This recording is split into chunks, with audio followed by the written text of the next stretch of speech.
मातृशक्तिवत पुरुषों, छठे अध्याय का यह 10वां श्लोक आज है और मुझे बड़ा प्रीतिकर है। ये ध्यान में जाने से पूर्व साधक की क्या स्थिति होनी चाहिए,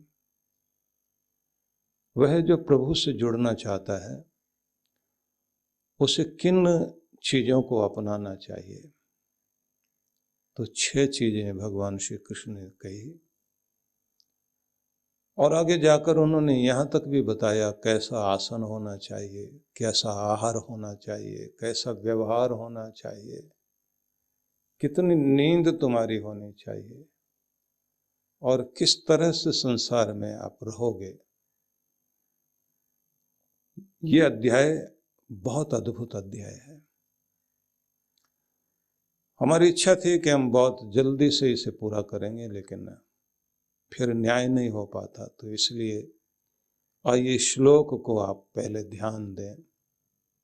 योगी युंजीत सततम आत्मानम रहस्य स्थित एकाकी यच्चित्तात्मा निराशी अपरिग्रह।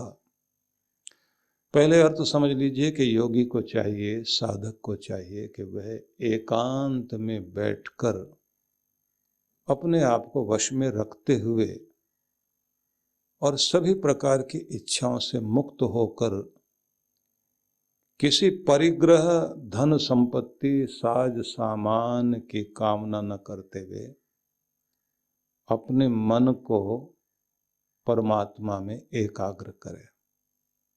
तो यहाँ ये 6 शब्द हैं। सततम, रहस्य, एकाकी, यच्चित्तात्मा, निराशी और अपरिग्रह। तो सबसे पहले तो ये बात ध्यान रख लीजिए कि सतत शब्द का अर्थ होता है निरंतर। भगवान श्री कृष्ण ये कहते हैं कि वो मेरे प्यारे साधक निरंतर अभ्यास को करते रहना चाहिए। तुम्हारा प्रथम संकल्प ये हो, तुम्हारी भक्ति की सफलता इसमें है और जीवन की समस्त प्रकार की सफलताओं के लिए भी आवश्यक है कि आपके अभ्यास में निरंतरता होनी चाहिए। जो निरंतरता को अपनाते हैं वो निश्चित रूप से सफल होते हैं, जिसको आप सामान्य भाषा में कहते हैं कि करत करत अभ्यास के जड़मति होत सुजान, रस्सी आवत जात है सिल पर परत निशान। बड़े से बड़े गायक, पहलवान, चित्रकार, धावक, एथलीट, कोई भी हो, किसी भी फील्ड में हो, हर दिन अभ्यास करता है, हर दिन रियाज करता है। कोई गायक हर दिन निशानेबाज अपना निशाना साधता है, एथलीट हर दिन दौड़ता है। एक दिन भी छोड़ दे तो वो 7 दिन पीछे रह जाता है। ये अभ्यास ही आपको आगे ले जाता है। अभ्यास करते समय आपको नहीं लगता कि कुछ बात बन रही है। जब दूध बिलोया जाता है तो बहुत देर तक तो ऐसा ही लगता रहता है कि बात बन नहीं रही है, बेकार में ही हम काम कर रहे हैं।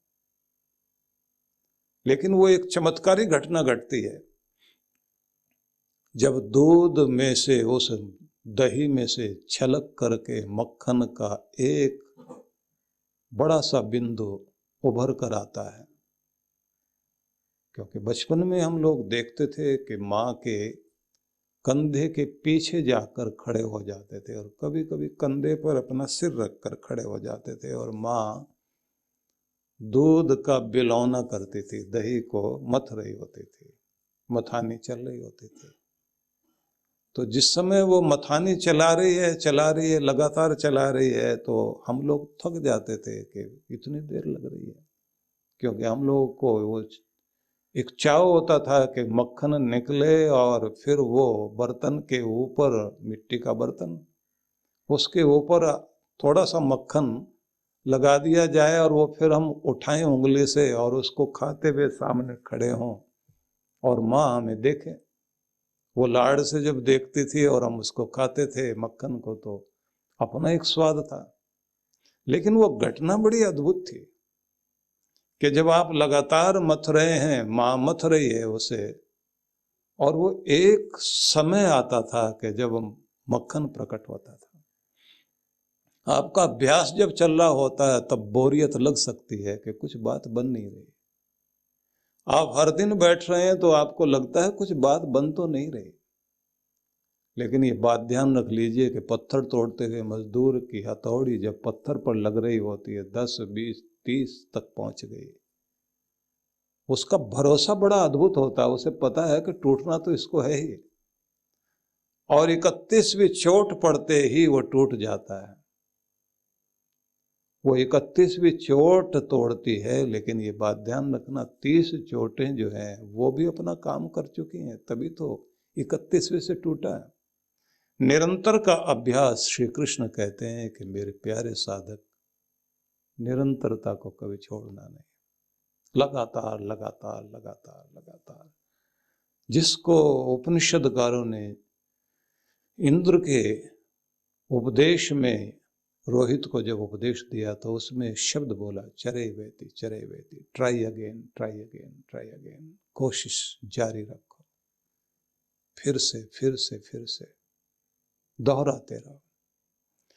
तो ये पहली बात कही गई है कि तुम उच्चतर तीव्र प्रकार की चेतना को विकसित करने के लिए अविराम सृजनात्मक प्रयत्न को करते चले जाओ। ध्यान देना, अविराम, बिना विराम किए सृजनात्मक प्रयत्न, वैसा प्रयत्न जिससे कुछ रचना हो रही हो। व्यर्थ में इधर उधर डोलने से और भागते रहने से, अपने समय को काटते रहने से कुछ नहीं बनता। बिजी बहुत है, विदाउट वर्क, तो उस बिजी रहने से कुछ नहीं फायदा होगा। सृजनात्मक दृष्टि से जब आप व्यस्त होते हैं और लगातार कार्य करते हैं तो वो रचनात्मक कार्य आपको परिणाम देता है। और जिसने तीव्रतर उच्चतर चेतना को विकसित करना है, ध्यान रखना, उच्चतर तीव्रतर चेतना अपनी विकसित करनी है, उसके लिए निरंतर अभ्यास जिसका हो, तो आपके भीतरी मौन में वह उच्चतर चेतना विकसित होती है, जिसको आगे वर्णन किया है, आगे यही समझाया। तो यह श्लोक बड़ा प्यारा है और मुझे बहुत पसंद है। यद्यपि श्री कृष्ण भगवान की यह वाणी, यह गीता शहद की वो बूंद है कि जिसका कोई भी तरफ से आप मिश्री के किसी भी कण को आप किसी तरफ से भी चखें तो उसकी मिठास चारों तरफ बराबर होती है। ऐसा नहीं है कि इधर कम है इधर ज्यादा है, किसी भी श्लोक में कम ज्यादा नहीं कह सकते। लेकिन आपकी एक मनोदशा होती है कि जब आप अपनी साधना का आनंद ले रहे होते हैं तो जो प्रेरक बन जाए आपके लिए, तो वो ये चीज है कि आपकी पूजा, आपकी पाठ, आपकी भक्ति, और आप जीवन के किसी भी मोड़ में और किसी भी क्षेत्र में सफलता पाना चाहते हैं तो आपको इस बात का ध्यान रखना पड़ेगा कि निरंतरता आपको चाहिए, निरंतर प्रवाह चाहिए। और इसको समझाने के लिए भगवान शिव के स्वरूप को ध्यान देना।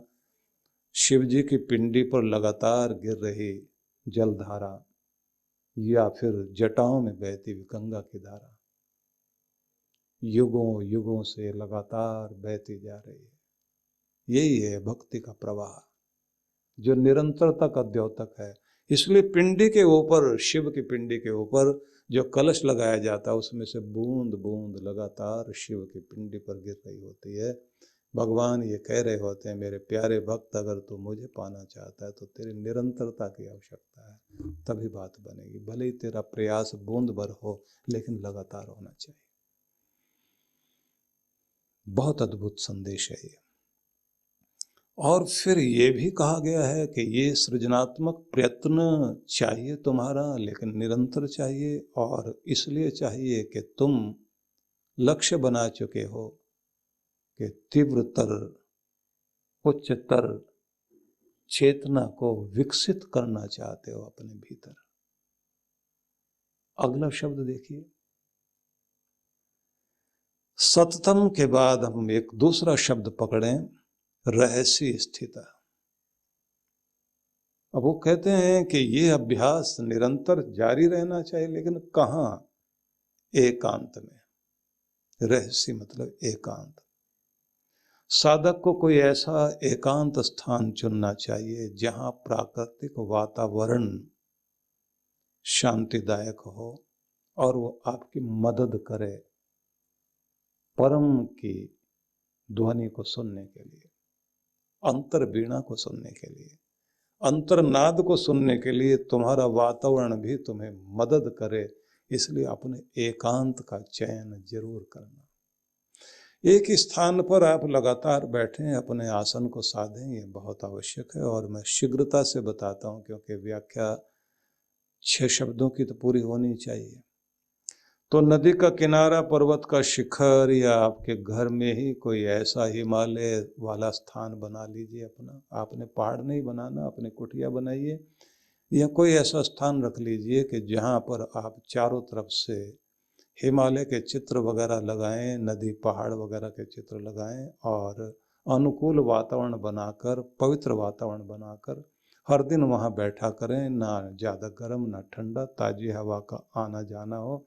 नहीं तो कृत्रिम साधन एसी वगैरह मिल जाते हैं, जिसके माध्यम से आप अपने उस स्थान को बिल्कुल हिमालय के वातावरण जैसा बना लें, जहाँ आप बैठकर परमात्मा से जुड़ सकें। तो ये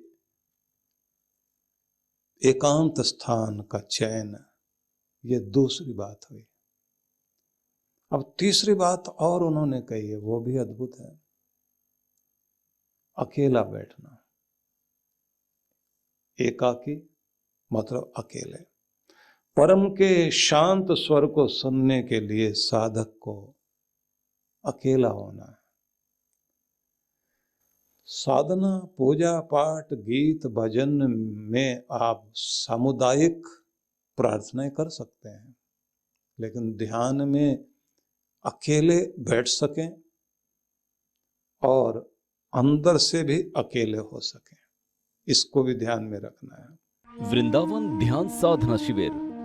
भगवान श्री कृष्ण की लीला भूमि वृंदावन में पहली बार ध्यान साधना शिविर में भाग लेने का सुनहरा अवसर। आइए, जहां बाल कृष्ण का बचपन बीता, वहां ध्यान की यात्रा करें।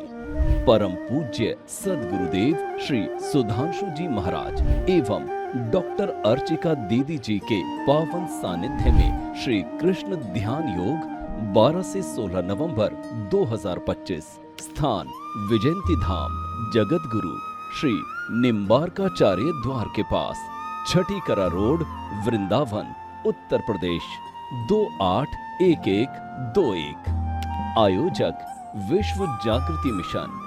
पंजीकरण व अधिक जानकारी के लिए संपर्क करें 9589938938 9685938938 8826891955 93122843990।